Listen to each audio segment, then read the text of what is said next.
live with you today. And while I am talking, go ahead and let me know where you are coming in from while I make sure that you can hear me. Nothing is more frustrating than going live for an hour or more and not being heard. Great. I can hear me. That's pretty loud. Awesome. I'm so excited to be here. Thank you so much for joining me today. I have two very special guests to talk to you about psychology in marketing, one of the most overlooked things in marketing. It's kind of crazy. So let me go ahead and bring them on.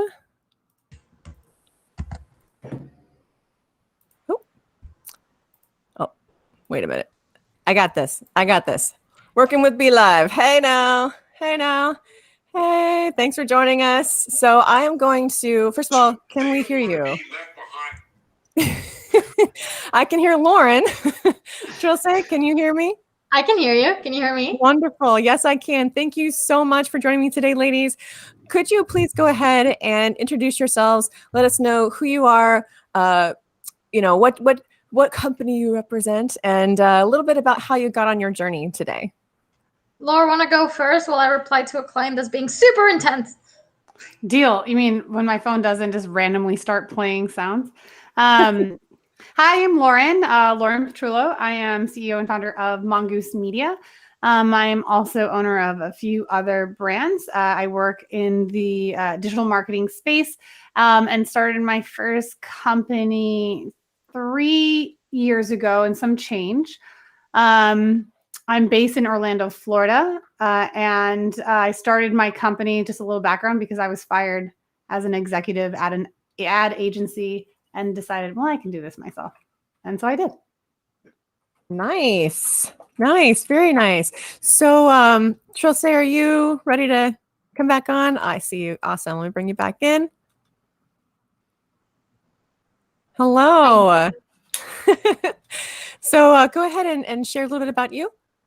So hi, everyone. My name is Trilce Girongarro. I am a digital marketer from Costa Rica. I got started because there was no one doing the job at the family's company. So I was like, you know what? I need to step up. I need to do this. Fast forward, my agency, TBS Marketing, is one of the leading agencies in consumer psychology for chatbots. So we try to do what we call the FRANK system. And FRANK stands for funnel, research, absorb, neuromarketing, and K. Now we deliver, because there was no other verb aside from kill that started in K. And we didn't want to kill anyone at that point. Now we sort of do. But back then, we were nicer. So that's how we got started. We've achieved results of up to 11,000% return on investment with our digital campaigns. Wait, why can't I hear you? I muted myself. Thank you so much for sharing. Like I said, I'm still getting used to Be Live. This is the second time I've used this.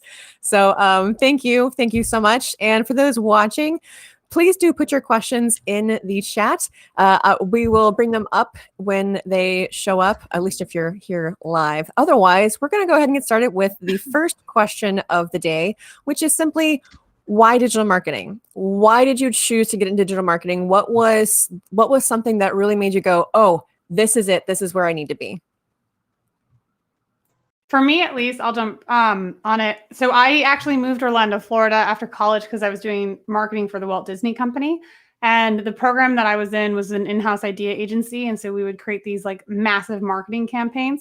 And at the time, the digital marketing team for the Walt Disney Company, for Walt Disney World, was so small. And they were able to take over projects at massive scale compared to like the print teams or other, like even just like merchandising.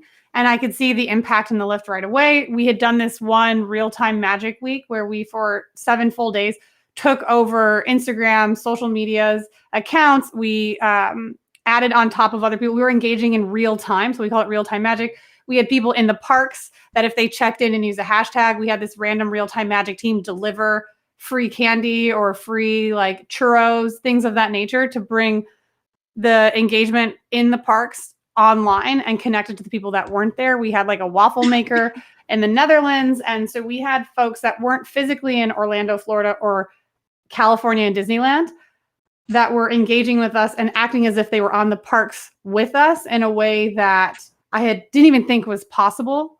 And so I just got like so geeked up about it with having more money spent on Disney consumer products from people not in the parks through these activities during some of this stuff that was going on. I was like, oh, well, there's the future. And I was all in. That is really cool. Oh my gosh, that's fascinating. How about you, Chilse? Well, Nikola Tesla died for our sins, so we need to respect that. We need to be conscious of that. I'm not laughing at his death. So basically, we have had so many generations of men and women leading in technology, and all of them have shared visions of humanity united through technology. So in the case of Nikola Tesla, I know he had his issues. He was in love with a pigeon, yes, but he did have the idea of a he did have the idea, and he worked towards a future where everyone could be connected. And that's something that you saw in science fiction, you saw it in the books, you saw it, you've been seeing it since Jules Verne. So digital marketing, it's not just like the digital marketing, just like adding stuff on Facebook or on social media. It's that you are actually creating connections between people all across the world that share different values or beliefs. I love that. Mine is a little bit more different. I got my degree in programming, and about a year outside of college, a friend introduced me to a direct sales company, and loved everything about it except for two things. One, how they told people to talk to everybody you've ever been on a first name basis with, get them to see this thing, and ignorance on fire. The problem with that is that when you're ignorance on fire, you don't, and you're so focused on either money, which is going to come across as in a negative way, or if you're doing it for helping other people, which is what I was looking to do. Either way, if you don't have what we're talking about today, and if you don't have skill sets on how to be a human just doing business, right? It sounds strange. I'm sure you ladies both understand what I mean by that. But that was something that really rubbed me raw, because it burned bridges down for so many of my friends and family who were ignorance on fire. And then the second thing was, they said, when you build your business, it'll work for you 24/7. And I knew that was a good intention of a lie, because people have to sleep. They have to be people. They're not machines. They can't do it 24/7. So those two things put me on a journey to figure out, how can that happen? And I grew up in the chat room age. So, I mean, I've been around internet marketing basically my whole life. What's your ASL? My ASL. My ASL is 35F and Texas. What? Almost. Oh, what? Nuh-uh. Age, sex, location. But I thought almost 35. Almost? Oh, Is your yes. Thank birthday? you. Thank you. Yes. Yes, I'll be almost 35. Speaking of which, I turned 35 the day of our Instagram summits. So if anyone wants to know more about that, learn more about Instagram automation, please do leave a message down below, or depending upon where you see this, because right now we're live on the Book of Faces, which I say that because they're always listening. And we're also live on YouTube. So let me know if you want that, because it's going to be awesome. I get for those who's watching may not know, for my day job outside of my business, I work for ManyChat, so I know a little bit what's going on behind scenes. Hey, you really want to be there? It's gonna be cool. Anyway, off that soapbox. So those are the two things that really got me going to learn more about digital marketing. And then what kind of turned the tables for me to really know that this was where I had to be, LinkedIn. Something not a lot of marketers really use or leverage in such a way that people can find them.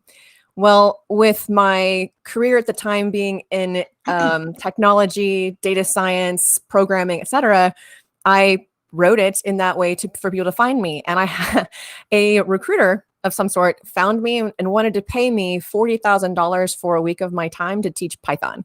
And I was like, well, now, this is interesting. This would not have happened if I didn't do anything to make my profile on LinkedIn searchable and findable. And so it showed me that everyone, whether you're an entrepreneur or an employee, everyone has to know what sites to really go for if you're looking for something, whether it's a job or more work for your, more clients.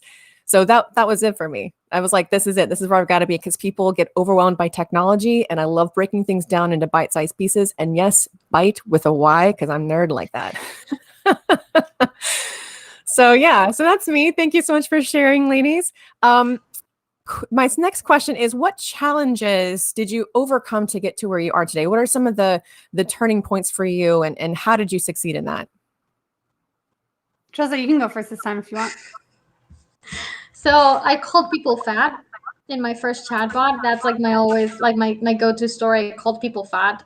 So it had to come to a point where I was learning how to do social media ads, how to do chatbots, how to actually market on social media.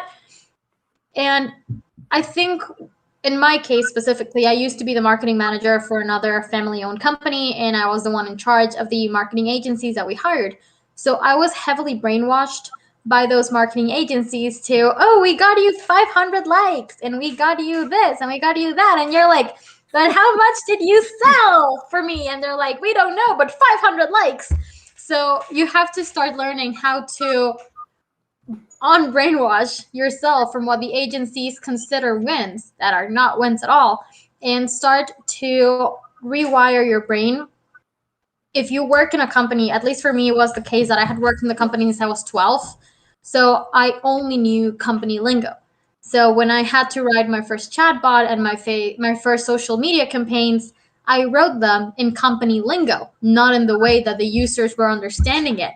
So I would use super high-tech words in the mattress industry, like enguatado, that no one here knows what it is. And it's just like the side of the mattress. So people were like, what the fuck are you talking about? And I thought it made sense. I was like, well, this is like super direct. Everyone should know what I'm talking about.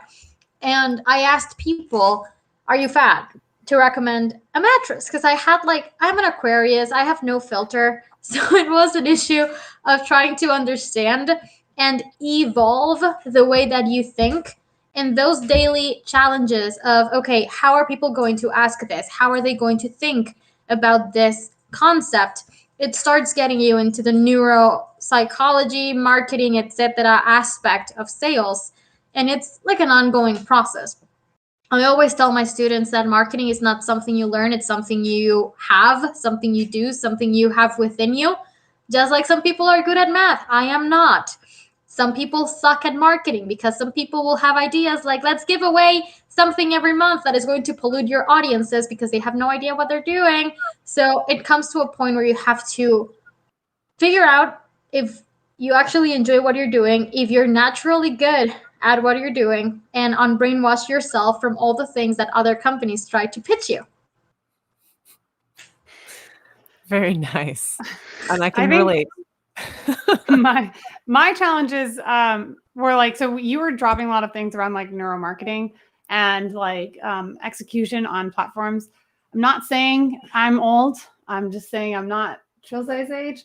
And when I was in college, even like I got my MBA in August, there's still facets of digital marketing that aren't like real-time data. It's like behind. It's a dinosaur-like education system. So digital marketing hasn't fully disrupted into the collegiate level. It has to some extent, but it's still using like archaic data, and it's being taught by individuals who aren't necessarily in it in the world of like Trilce or I, or even Sanderson. But like the fact that you're teaching and doing these alternative educational styles from just I was born and raised in America, college was what you did after high school. The biggest challenge for me was, where do I learn what I need to learn? And I just had to learn by doing. And so that was the hardest part, I think, for me. Thank you. Yeah, I can understand that too. And so many people, it seems like from what I hear from friends and colleagues, is that it's the execution part, right? We let our lives get in the way of things. We doubt ourselves. We, any number of things like that. So I could totally relate. And for me, it's very close to that. Like, as I've said, I still have a day job, and I've had a day job the entire time that I've had my business. So for me, my biggest struggle is having enough time to do all of that and still have a life. Because we can't give if our cup is empty, right? And so that's generally been my biggest struggle, is finding balance, I guess, because I know you're never going to be truly balanced. There's always going to be a little bit more or less in one thing or another, because we're just limited on time and resources. So awesome. So thank you so much, ladies, for that a little bit of an intro and dive into who you are and how you got here. Let's go ahead and talk about what the topic is today, and that's psychology and marketing. We've talked a little bit about it already, but in your own words, what do you think of when you hear psychology and marketing? Manipulation, treating people like puppets, Oh, wait. playing with humans. The best book I've read this year so far. Trust me, I'm lying.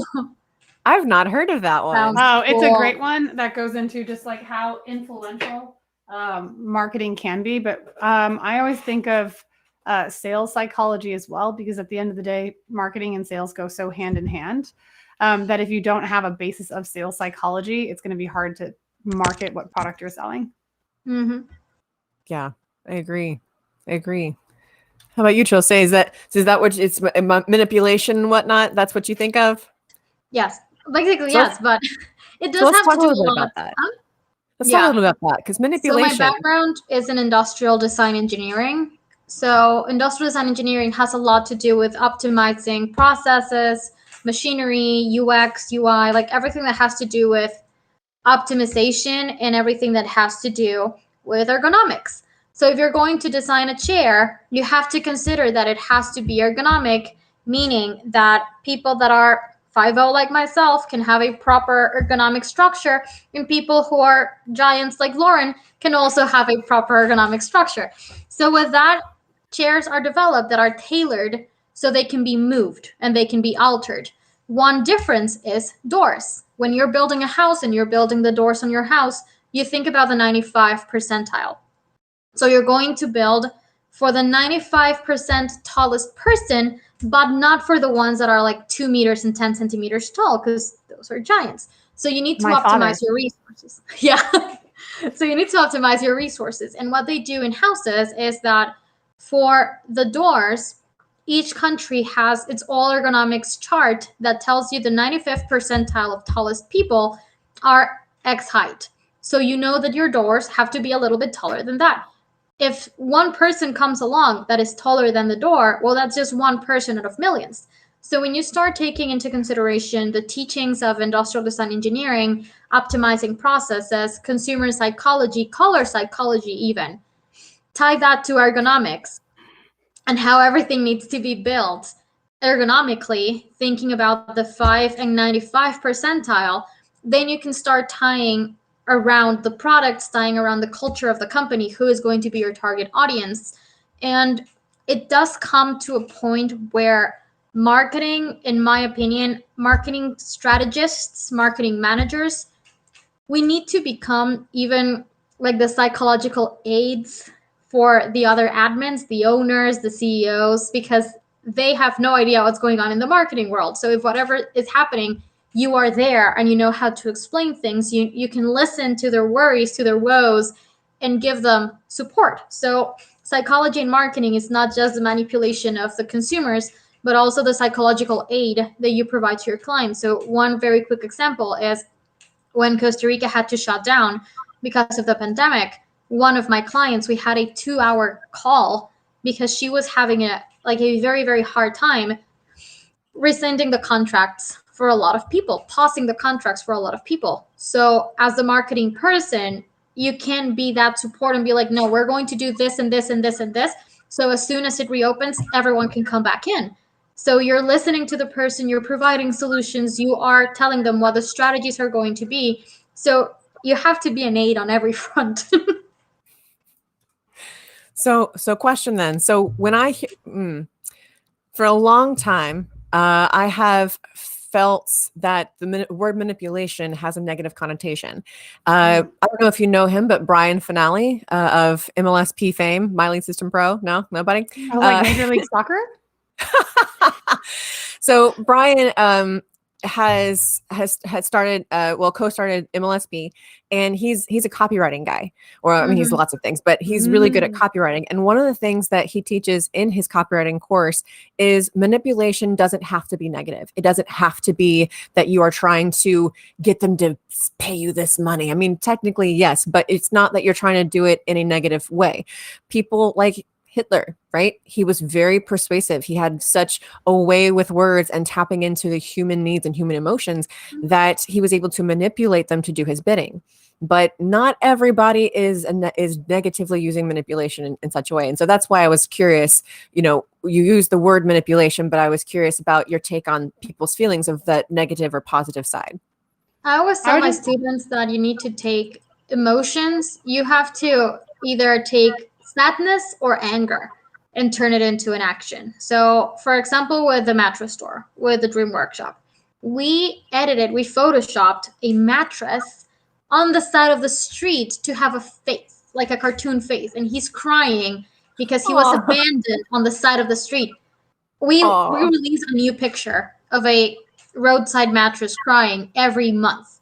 And those are one of our best converting posts because it triggers an emotional response and it manipulates people emotionally into not polluting with their mattresses. So it does have a beneficial effect because they are taking care of the environment. Even if they don't purchase, I don't care. Now they're eco-conscious about the effect of their mattresses on the environment. So manipulation doesn't have to be bad. You just have to know how to use it. True. How about you, Lauren? I was going to say, because manipulation is often perceived as a negative connotation, I would just change it to be persuasive. Because at the end of the day, it's still like two threads of the same flower, or I don't know what that, two branches of the same tree. But one thing I would like touching back, because Chelsea, you reminded me of something. So I kept looking here because I have this elements of value pyramid. It's something that came out of like the Harvard Business Review. And it's the equivalent of like a Maslow's hierarchy of needs. And when you're able to tap into like the different emotional needs, like, so the highest is like self-actualization and self-transcendence. And then on like the lower T, it's like, if it reduces your effort, if there's variety, sensory appeal, it's like, I was like, I could pull it off. But being able to tap into those different emotions, because you had talked about being able to like trigger the emotional effect with an abandoned mattress. Having that, so having a sense of belonging is a component that people value. And when you can translate that value into your marketing, you're able to be persuasive or manipulative. Right. I like that. I like the word persuasive better. So we've been talking about persuasion. Do you feel like you ever have to persuade your clients to provide expectations or benchmarks? Is that something that people even think about that you've spoken to, or friends even, right? Is that what is it that where would someone start? What kind of expectations should people have when it comes to marketing and creating results, etc.? I was like, Chelsea, is that your face for like, Lauren, you start? I would just say, I mean, you talked about earlier, like the mindset that you come into a campaign, like being told like 500 likes is a win, but is it really a win? And like needing to see what the end of the day, what is the greater lift to the company's bottom line? I think understanding of what role marketing plays in your campaigns, that it's not the whole vehicle, but it can be the engine that makes the vehicle move forward. But there are other components that are going to impact your marketing, such as like if you have the consistency of your mattress every month in a different location, and then all of a sudden you abandon that can be translated into a reduction of work, a reduction of workforce, or a reduction of quality of other things that can be perceived.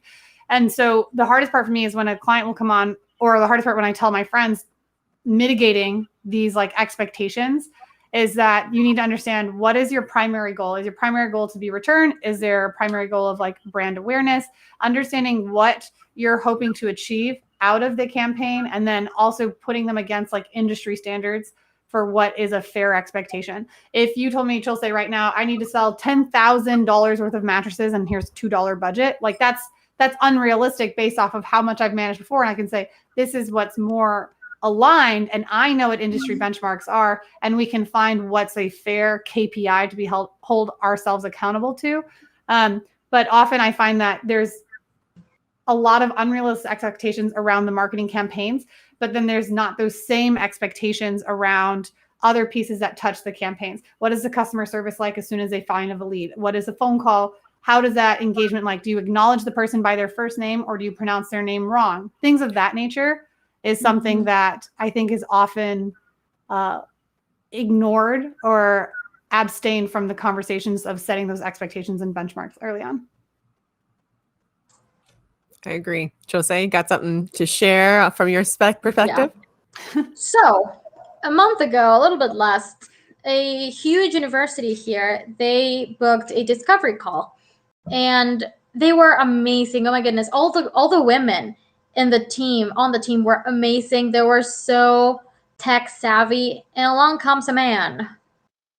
And he goes, well, just letting you know that we are starting with local companies to give them a chance. But you must know that they're going to interview with other agencies across the world. And I was like, listen, very nicely, I'm the best at what I do. Just because I'm Costa Rican doesn't mean that we're not going to be good. So if you are booking a discovery call and your expectations already not good, then why?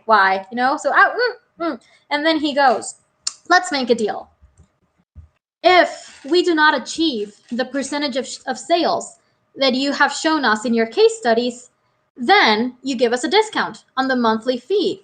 And I go, no, because I can't guarantee that your salespeople are going to be efficient. So in expectations and benchmarks, I always tell my clients, I can give you this and this and this. I will provide you with an amazing bot, an amazing structure that has worked for X amount of clients, that has tripled revenue for this account, 11,000 ROI for this account, 6,000 ROI for this account. I can guarantee that the process will work. What I can't guarantee is that your sales agents do the work. So I am going to give them the stats. I'm going to show them how to use the system. But if they suck at sales, there's really nothing I can do. So I always tell them I'm going to give them the capacitación, I teach them how to use the system, whatever that's called in English. Forgot. Capabilities? Sounds right. No, capacitación is like the session that you have with them to teach them how something works. Like not the onboarding, but like a class on how to use ManyChat on Monday. Masterclass, an office hour? Like an office hour, yes. So we teach them how to use it. We give them the guide. So when you come in, you're going to check everyone who is on second follow-up, move it to discount. Everyone who is on first follow-up, move it to second follow-up. And everyone new at the very end, and move them to first follow-up. So we teach them that. And almost every day we go into their CRM and check how they're doing and be like, hey, why does this person have 260 nights booked? And they're like, oops, mistake. So you are there reviewing and checking the stats. So for example, this month, people at one of our clients' companies got a little bit worried because on month 1, the first month of implementing the system, we got 3x in revenue, 53% conversion rate, and we doubled the amount of leads. But then on month 2, they were at 13.2 conversion rate, and we were panicking. Like, was month 1 a fluke? What happened? Turns out, because we were monitoring it and because we know what we expect from the sales team, we were able to find the issue. Turns out that one of the members went on vacation and didn't give instructions on follow-up. So no follow-up meant a drop in sales. As soon as he came back, we realized, okay, this is what happened. We're going to have a recovery process. You're going to do this and this and this, get to work like little bees. And they upped the conversion rate basically overnight, but not overnight, like in 3 days, to 52%, just like on month 1. So that was intense because we were wondering what the hell did we do wrong? So once you know what you can do, once you know what your system can achieve, you can look for what the other components must accomplish in order to guarantee those results. And you know what they have to do in order to sell. That sounds a lot like process improvement. Yes. Interesting. I think the only thing that I'd like to add to that is that, at least for those who haven't been to as many trainings as we've been to and had the experiences that we've had, they tend to either not realize or understand that marketing, the number one thing that is always the same is that you must test in marketing. And if you think that just the first thing out the go is going to be perfect and amazing, you're already setting yourself up for failure. And so I think that's the only thing that I would add with expectations is your expectation should be, I need to test what works and then keep doing that and then tweak from there. Right. So that's the only thing that I think I would add to that. So thank you for that. It kind of leads me into this next question. So why not paid ads? Now, for the most part, paid ads is great. It gives more awareness. It potentially gets more people in through your funnel or sales, etc. But for someone who may not know that psychology and marketing is crucial, why should someone not go straight to paid ads? Oh, for me, so I mostly do paid ads. Like our agency is built around Facebook and Google ads. Really, we do additional ads on Snapchat, TikTok, Pinterest, Amazon. We live in the world of paid ads. So I'm like, oh, let me answer this question because more often than not, in the past year, we've turned away individuals that aren't ready for paid ads because the two most important things that I need to be mindful of before I'm spending someone else's money is what is the offer and what page am I taking them to? Because more often when you're doing paid ads, you're taking them from one platform to a different destination. If that's your Shopify store, if it's your booking schedule, whatever that looks like. And if you're taking them to a page that is not telling you about what transformation you're going to have on a product, you're not ready for the paid ad stuff. So I say slow is fast. So get yourself prepared, have an offer that feels irresistible that your ideal audience wants to buy, and then have a page that demonstrates how they can get it and how they can get it quickly. But if you don't have those things, you don't start spending money.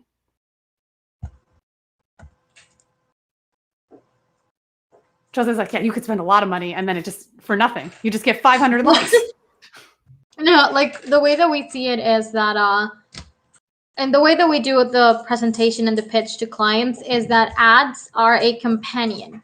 So we divide our services into two groups: the Frank systems, because of Frank, the god of the agency, and then companions.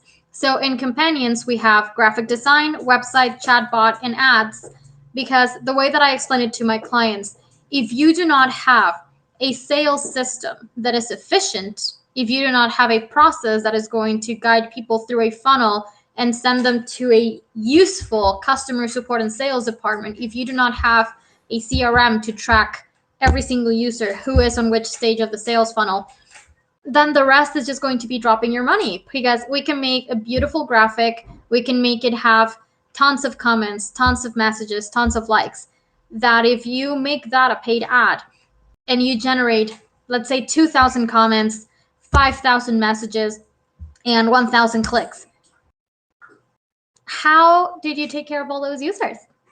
Do you know how many people actually had a question about the product? How many people converted? So if you don't have that stat, if you don't have that information, there's my mom going by. She was like, can I go pass, please? And if you don't have that information, if you don't have that system in place, then spending money is just going to be throwing your money down the drain, hoping to catch whatever comes along without having an actual system in place. I would also, just to like tag one more item onto it, like I think of paid ads as your scalable component, because your process is, like you said, like how are you answering the comments? How are you serving your existing customers? If you're successful and you have like a fruit stand or you have like a farmer's market and you're selling jelly and you're able to do those sales one-on-one, you use paid ads to scale, and then you use automation, whether that to take those conversations into a platform like ManyChat so that you can convert more and sooner. If you don't have that set up at the primary base level, it's going to be hard to scale your paid ads because you have to do that foundational component first. And then you introduce paid ads when you're like, let's do more, like let's add gasoline to this fire. If you start with the gasoline before there's a fire, you have a fire festival. You like how I just made that up on the spot? So good. So good. Love it. Love it. So that it's funny that you say that the ads are scalable, because I absolutely agree. In fact, I did a small training a while back on what I call as the guess system. So basically, grow, engage, and scale, right? Grow is where you are growing who you are, getting yourself out there, making those posts. Engaging is creating that community and making sure, as you both have said, are you actually following up with people? Are you making sure their questions are answered? Are you making sure, if they're complaining, that you at least find out what they're complaining about? Because 9 times out of 10, it's probably not something you've done, right? Unless you're just, whatever the case may be. So, and then S is scale, which is for ads. And I agree that, one, you should have all of those things in place, but you also need to test. So not just to spend all your money on these ads that you don't even know work naturally with your organic marketing. So I completely agree with that. And Lauren, you had mentioned that, we're taking you someplace usually off of the platform that you're at. And one of the things that people don't realize with psychology and marketing is that every single word, phrase, paragraph is supposed to lead them to the next thing you want them to see or engage in. And so my question now is, what is your opinion on the Flesh score? So I've put the link for those who may not know what it is down on the scrolling bar below. I will put it in the description, but I'm sure you ladies have at least heard of it. And if not, I know, Lauren, you at least have heard of it. No? Okay. She'll say you might really like this one. So Lauren, go ahead and share, because I've known about it. I haven't used it much, but it is a wonderful tool for one's toolbox. So going back to what I mentioned earlier of using like business speak and like being so focused on what you already know versus what the individuals need to hear, you can use the Fly Score. And there's like tons of websites too that you can upload your copy to see what level of comprehension your stuff is set at. So at Disney, one of the big problems that we had to overcome was we were using acronyms a lot. And in Florida, there were 74,000 individuals working for the Walt Disney Company. In the marketing team, we had probably like 2,000.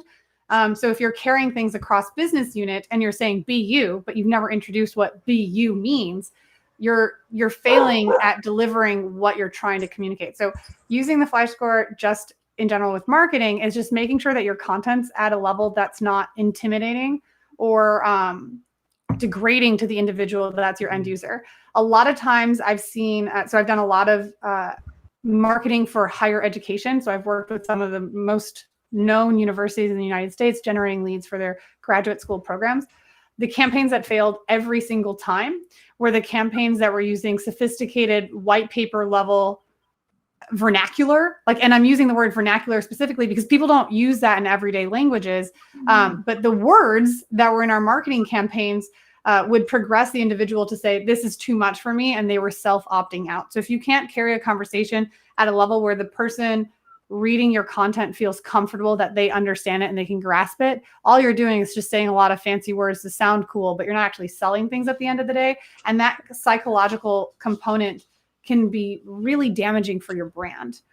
So I think like that score and just making sure that you want to keep it at the 5th grade to 8th grade reading level, especially as you start to go global in your campaign. So if we're talking about scaling ads, you have the US is the largest like e-commerce buying market, with the US dollar being so strong, but not everyone was born and raised in the US with an English as their native language. We have, and this is like a whole SEO separate conversation, but more individuals in the smorgasbord that is the United States, because I'm in the US, you are not, Jose, but I'm sure this is coming more apparent too as Costa Rica has a growing expat community. Even though English, they're fluent, it may not be their native language, so they're not necessarily searching for it.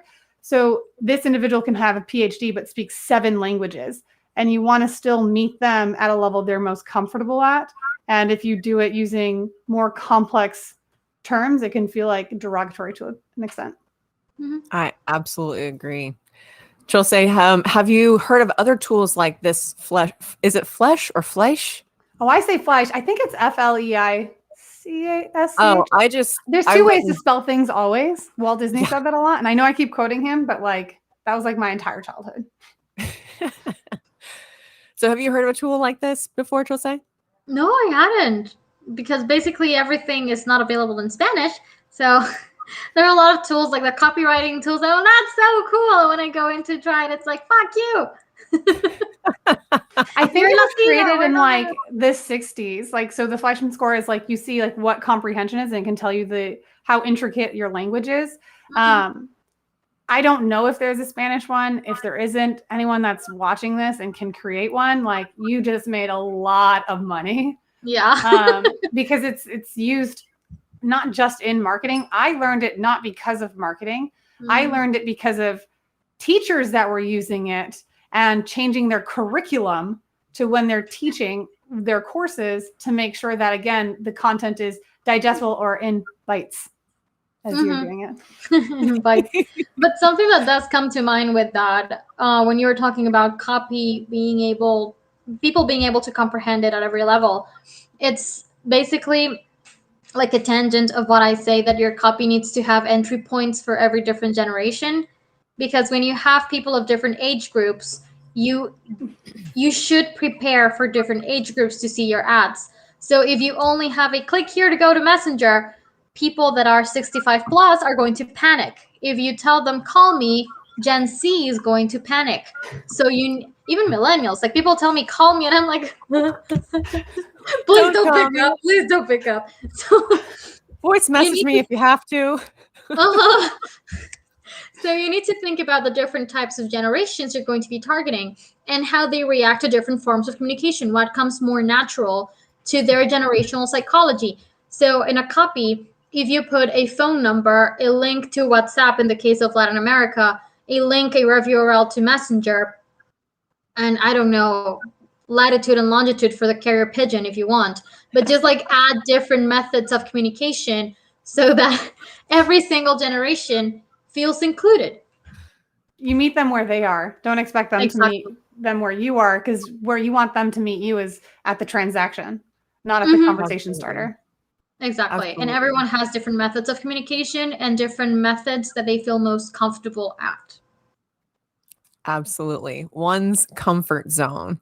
And I think that's perfect because that was actually something that I wanted to talk about is one's comfort zone. So clearly the phrase, I don't remember who originated the phrase, but the phrase of, everything you desire is outside of your comfort zone.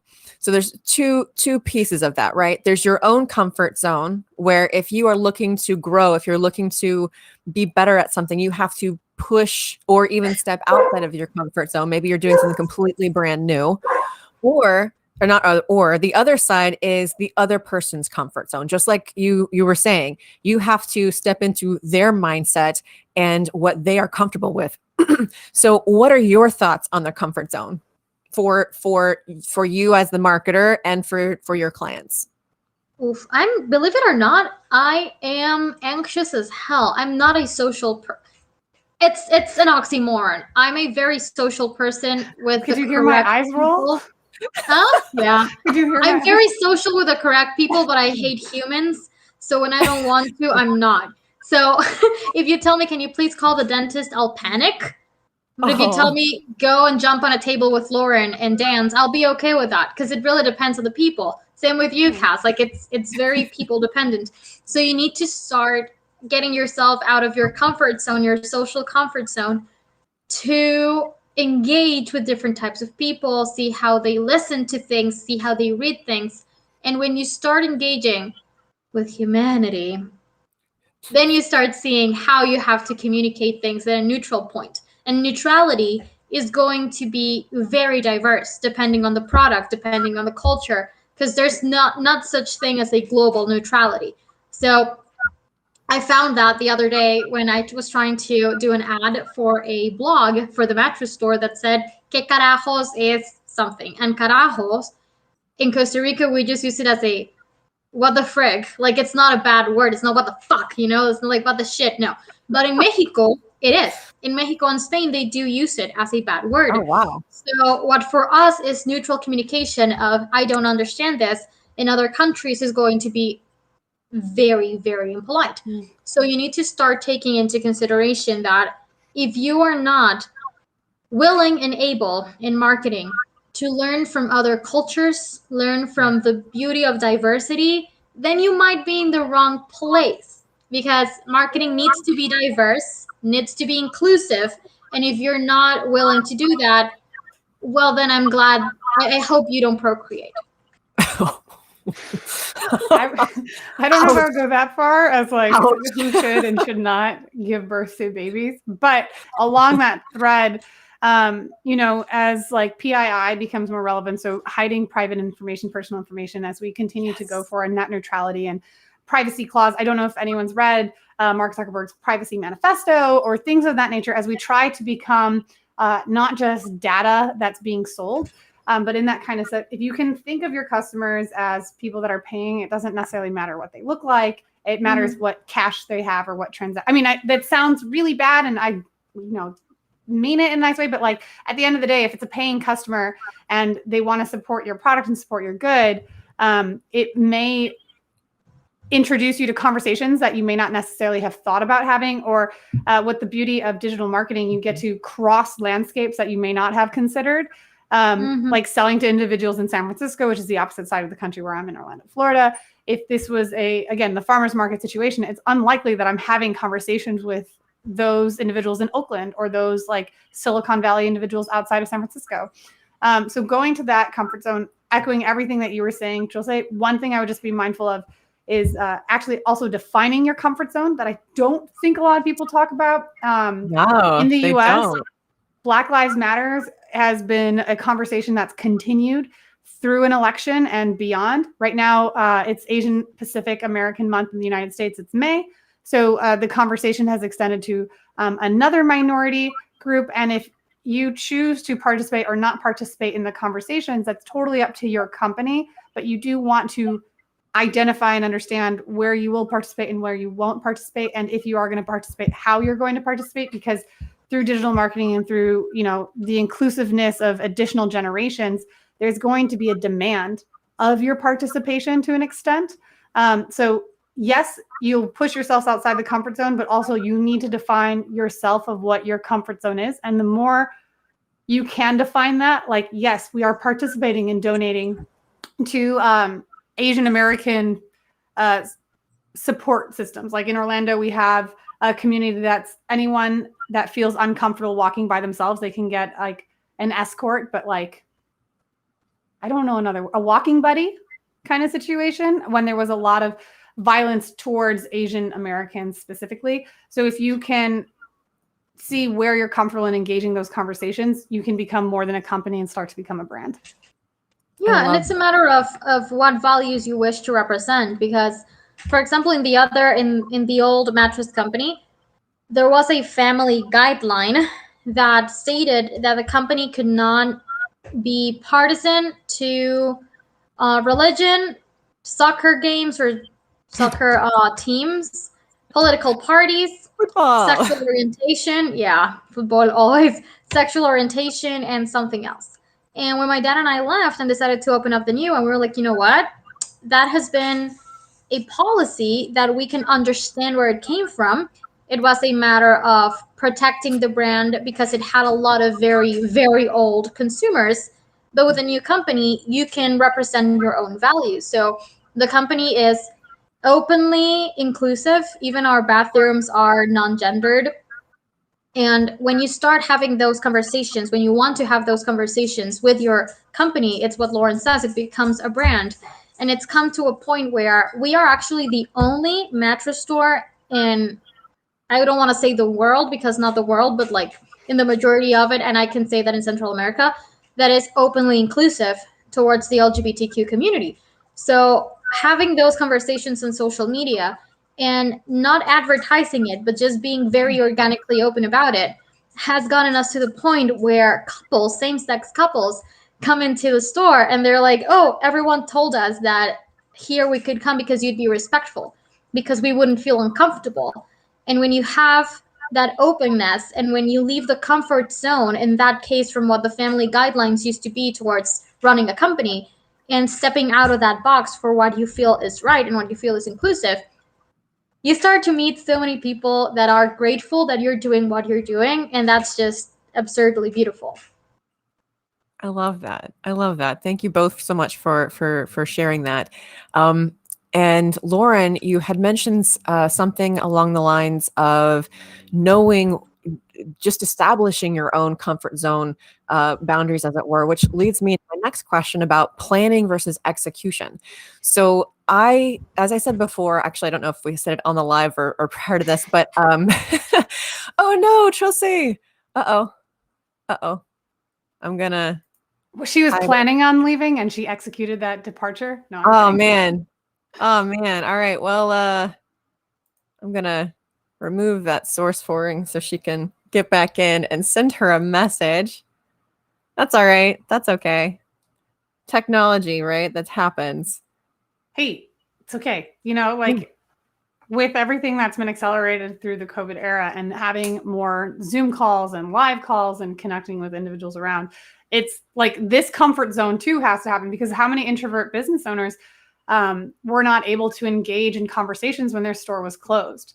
So this is like totally normal. Like they plan to have those conversations, but if you're not live, like I have a friend, she owns a clothing store, and she had to get in front of the camera to show people new pieces because they couldn't physically come into the store anymore.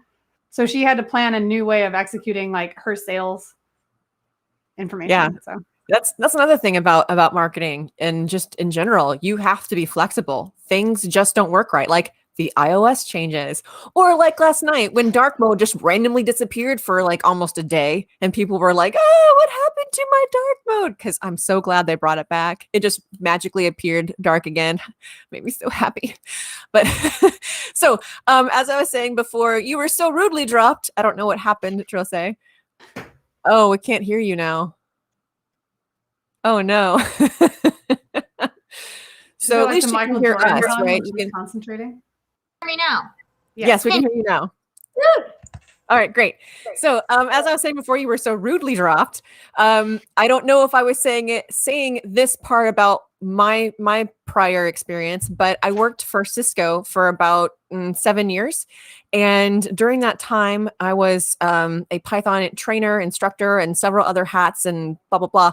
But I had an opportunity where I was honored to speak at one of their Cisco live events in Cancun, and the session that I gave was how to think like a programmer.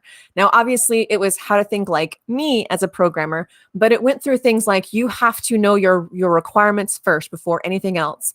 Because whether it's programming, creating a chatbot flow, whatever the case may be, you have to know what it is that you're wanting to cover, what are the possible holes that might happen.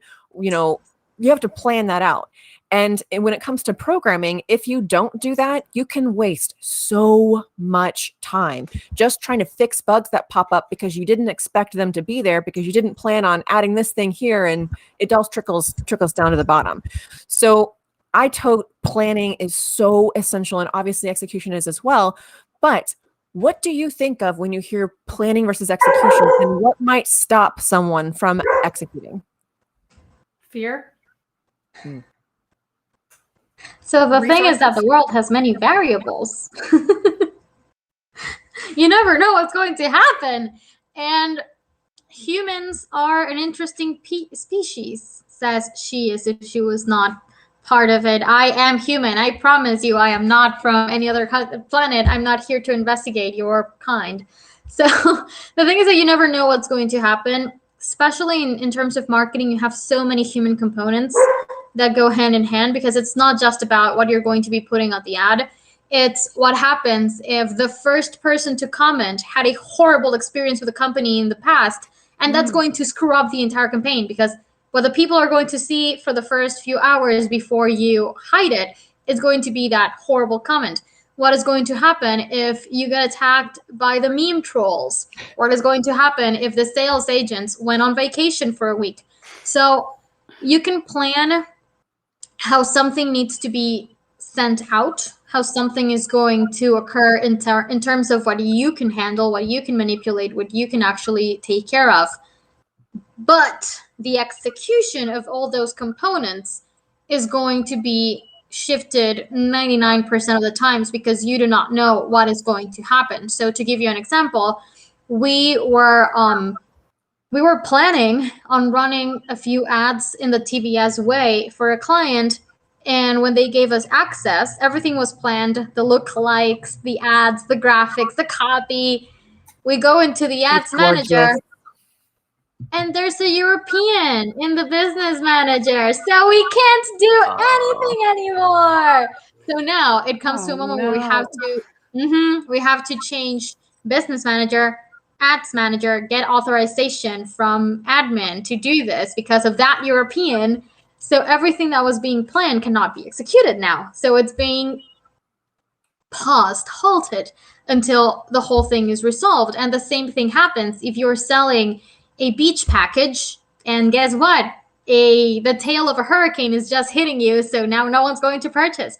So everything has to be considered in a way that you know what the steps are going to be, and you need to consider that the variables may affect you. So one of the biggest variables in Latin America is the price of the dollar. So in Costa Rica, we had, I think it was a 4-month period that we had no results. And I mean no results for Gold's Gym. No results, because the dollar was going from 500, 550, 570, 600, 610 over the course of, I think, well, those months. So people were not purchasing new memberships because the dollar was going up, and they have to charge in dollars due to franchise law. So when you're open about what's going on, and this goes to what Kelly always says, like set expectations, and it's like my favorite phrase of hers, and you're open with your clients and you have been planning this campaign for X amount of time and you're executing it and everything is going according to plan, but then I couldn't know that the dollar was going to go up, and you tell your clients like this, listen, this is what's going on, people are panicking about this, and when you are their partner, not just a bill that they have to pay every end of the month, they understand because they are there with you. They knew the plan. They knew it was being executed, and they knew it got fucked because of the economy. So when you are honest with your clients, you tell them everything about the process that's going to take hold. Whatever variable you may encounter, you can tackle as a team. Because if it starts raining, okay, let's just shift to a mountain resort where you can enjoy the rain. If the dollar starts going up, I don't know, go into money laundering or something. But you can start talking to your clients about what's going on and how to fix it. Love it. Love it. All right. Well, we are coming up at the end of the questions here. I think the last one I want to touch on is just for last hurrah, if you could only give one piece of advice for someone looking to integrate better psychology in their marketing, or even just better marketing in general, what would be your one piece of best advice? Don't overbot. Don't over automate. Don't over tech. Just don't. I know we all want to. I know we want to add buttons to everything.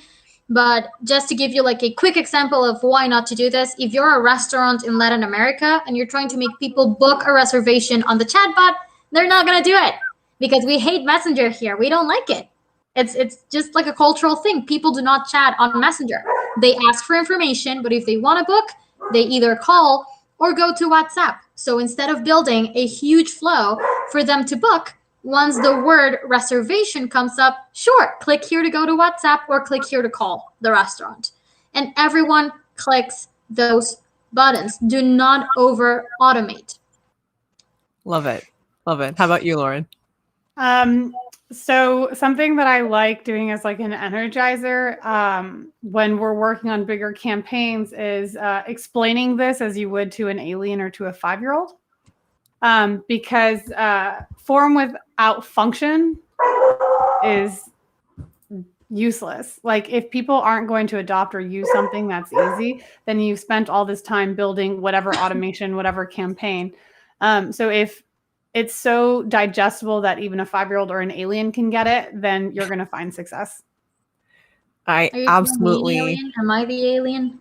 Are you calling me Aren't out? Probably. I've seen too much Star Trek to have a sane conversation about this. So, Lauren, what was that last thing that you said? Because it was about the alien or the kindergartner? Kindergartner, thank you. So that's something that I do in everything. I am a very green analytical person. If you know the 4 colors, like I'm like super yellow, mean I'm like super people person. And I love animals and yada yada. And then like I'm blue because I like to have fun. And then I'm super high green as well, which is analytics and data and whatnot. And then like red, which is sales, is like bottom of the barrel.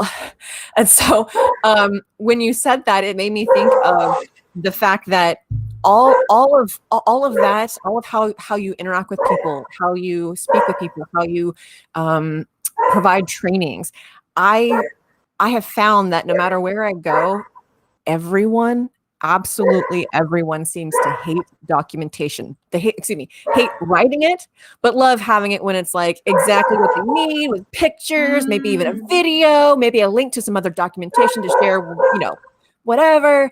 And yet what I find so fascinating is that when this idea is brought up, it's almost like there's a wall against it. Do you know what I mean? About just creating that information for people so that even a kindergartner can follow. Have you ever come across that? I would agree. So like literally today, so on Tuesdays and Thursdays, I do trainings inside with my team. And today we were doing a training on like blog uploads for Shopify and all the pieces that go to it. And I said, okay, now we've got this video, we're gonna have a supporting blog, and then we're gonna have a cheat sheet so someone can walk along all side of it. And the person who's tasked with this was just like, ugh. Like you could see it on their face, like they don't want to do it. And the reason they don't want to do it is because it's going to take, 2 weeks to put together all the documentation for what we discussed. And then if something changes and it's outdated in digital marketing, like that's like, you don't want to become irrelevant. You don't want to be talking about outdated stuff. Like when I see people talking about Google Plus or they have Google Plus on their website, I'm like, all right, well, I thought you were a modern digital marketer. So at least for me, like, yeah, it's like the iceberg that is the Titanic. Like you can see 10%, but 90% of that thing is built in like making sure it's set up and doing all the specific like viewpoints. Like I can talk about like blogs that I read. I'm like, well, I'm on Chrome. So my stuff is placed differently on the page, or depending on if it's like, so Facebook has m.facebook when they made their mobile version. And there are things that change if you're looking at a cell phone or a computer, and there's no other way to like turn yourself off faster. Like this is supposed to help me. Yes, Liars. I completely agree. Well, awesome. All right. So last but not least, let our viewers know, where can they learn more about you, about your company? What's a URL they can go to? And I'll be sure to update descriptions with those links. Or social media. Lauren says mongoosemedia.com, right? .us. .us. .us. Oh, I was You should get Go that ahead, .com. Lauren. You have a It prettier was like name $8 than mine. grand or something. And I was like, Fucking hell. I'm good. Oh, Because most of my word. clients are not most, I would say at least half of our clients are outside of the United States. And so having that .us was just easier, and it's a perception outside of the United States. So I went for the .us for sure. Nice. But the best way is like, if you go on my Instagram, that's where I'll like be most attentive. Like even some of my friends, I'm terrible at texting. They'll Instagram me because it gets a different notification. And what Do would not that handle WhatsApp be? Lauren. Do not What would that WhatsApp handle be? Lauren. Lauren E. Petrullo. E for Elizabeth. Look, I get to text messages when I get to them, but because on Instagram, if I go and I like update a story, everyone can be like, you were most active then. I'm like, you buggers. How about you, Trilce? Where can they go for you? You can go to Instagram as well, Trilce Giron. Do not text me on Messenger because I'm never on Messenger. So just on my Instagram, Trilce Giron. Trilce Giron, yeah. Like at Trilce Giron, yeah. With 1 R. Ah, dang. So there you'll find the link to the ID10T error, agency. by the way. Petrullo was great. You wrote Petrullo perfectly. Oh, I didn't even look. I did. Bravo. I got you. So Gotcha. there you can find the agency's profile, the blogs that we have on the site if you want to know more about consumer psychology and everything that we do for bots. If you're Latino, we have a school for Latinos. And no, it's not in English yet. I am going to open it up in the future, but it was about time Latinos had something for themselves. So we do have a chatbot and neuromarketing school for Latinos and Spanish speakers that is also on my Instagram page. Awesome. Wonderful. Thank you, ladies, so much. If you found value in today's show, please give it a thumbs up, sprinkle it amongst your friends and whoever you think might find this awesome to hear, and subscribe on all the things because we are currently, as of this moment, live on the Book of Faces and YouTube. So thank you so much for joining me today. I am Cassandra, aka The Prosperous Heart. And I am passionate about empowering people just like you who's watching this right now to be able to create more success in your life. And so thank you for sharing your time and energy here today. Have a wonderful and prosperous rest of your day. And I will see you in the next one.